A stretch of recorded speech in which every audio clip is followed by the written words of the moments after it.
હાથો અત્યારે દીકરા નવખંડનો જન્મ કરાયો તેથી હુતક ક્યાં ગયું હતું? તેથી ખોડિયાર મને હુતક નહોતું લાગ્યું? મારી માએ ખોડિયાલે નવખંડ ને તેથી ગર્ભોદિયું પાડી દીધી જગદંબા હતી હો. હા, બાકી કુટુંબમાં મારી માં દીકરો દે ને તો કદી હુતક નો લાગે. હુતક ક્યારે લાગે?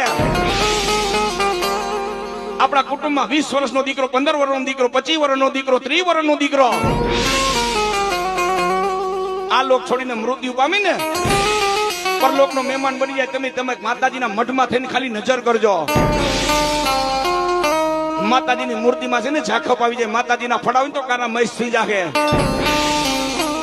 ત્યારે માતાજીને પોતાને ઓછું લાગે છે કે મારી વાડીમાંથી છોડવો ઓછો થઈ ગયો. હે ચંદેરા પરિવાર છારા ગામનો ડાયરો, ત્યારે માતાજી હવા મહિનો મઠમાં પગ નથી મૂકતી હો. હા, ત્યારે દીકરાનું હુતક લાગે. બાકી કુટુંબમાં મારી માં દીકરો દે તો કોઈ દી માતાજીના મઢના તાળા ન મારતા. હે એક દીવો થતો હોય તો 100 દીવા કરજો, કારણ કે મારી માએ તમારા પરિવારમાં ઉજળા કર્યા છે.